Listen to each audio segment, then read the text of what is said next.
Hey, it's Elizabeth, founder and co-owner of Doodlebug Dog Walker, and on this episode, we're going to talk about what you have in your dog box. Coming up next.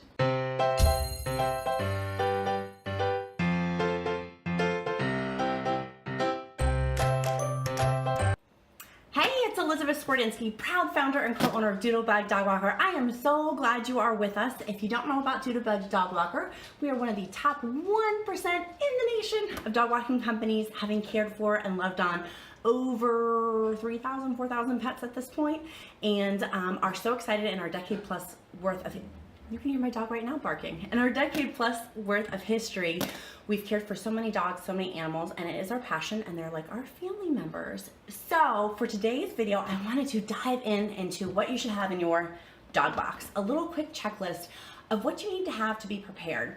The first thing that I think for emergency preparedness these days is having some sort, and I don't have it in my box, I know I'm bad, but I do have it in on my phone, having it plugged in my phone about my dog, the dog's emergency information, if I have doggy insurance, the emergency vet's phone number plugged in on my phone, and the emergency vet's phone number plugged in on my, we keep it on our refrigerator, but you could add it to your box if you wanted to, and any sort of shot information that you have, even consider keeping it in a binder. Some people keep their binder in their box, some people keep it in another location.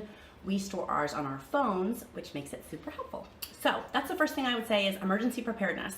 The second thing of that emergency preparedness that is not in our box is that we do have extra dog food in case, gosh forbid, we have to boot scoot, and that there's some sort of thing that we need to go. I mean, recently with all these disasters with the hurricanes and all these things that have been happening, having extra food on hand, dog food and cat food, and food for your pet on hand is super, super important. So we have like a little stockpile in our basement for our dogs to make sure that we have adequate medication for them and adequate food.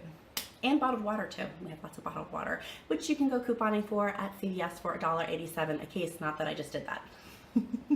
Okay, so back to what's in my box. Here's what's in my box.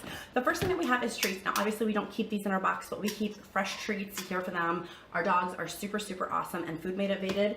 When we want to put them in our crate, our one dog, Applesauce, is a rescue. She's super, super difficult, and she's a tough lady. And so we use treats for a lot of her actions, and she's super responsive to having retreats. So we like to keep those not in our dog box, but everyone who cares for our dog knows where the treats are to help motivate her. The next thing that we have is tons of towels to wipe off dogs' paws when it's wet, when it's snowing, when it's icky, when it's gross, like bleh. Who wants that on their floors? Not me. And who wants to clean that up? Not me. So we keep tons of towels. We have a huge pile of old towels. It could be an opportunity for you to refresh your towels. With any upcoming sales, you can refresh your towels and then take the junky towels and use those as the dog towels. And I keep one of these in my car too, just because you never know. We have a 2-year-old. With a 2-year-old and 2 dogs, you never know what's gonna happen. So keeping extra towels to wipe off their paws and things like that is super helpful. The next thing in our box is a Santa hat. No, I'm just kidding. We have this in here. It was like in July we had it in here. It's the, I wonder if it still works. It says ho ho ho, but I don't know. We keep their costumes in here for the holidays. We have this in here in like August. We have their things. We have also their toys in here if you want to go outside and play and they want some. I wonder if they'll come running. They're coming. They heard me. We have their Kongs in here if they want some extra things. We have one of these puzzles, the treat puzzles in here, and then something extra for them to chew their teeth on, and then a tennis ball because we love to play. There's Pork Chop. He's down below. Here, you can take it. Here you go. He's like, yes, I'm gonna start squeaking it during your video, mama. But so we have all these toys in one spot, one convenient place. So if we need to pick up, if we have company coming over, we can throw everything in one centralized location. In addition, we keep our leashes near the box. So it's all organized in one area with dog stuff. So when I need to look at like, what do I need to reorder? Do I need to reorder dog food? Do I need to reorder treats? What do I need to make sure that my dogs have? I can just quickly glance at the dog section in our house to keep things super, super organized, but also the emergency preparedness too, having that super, super organized now and planning for that for later on. But I would encourage you to say, what do you have? The question of the day is, what do you have in your box? What do you have in your box?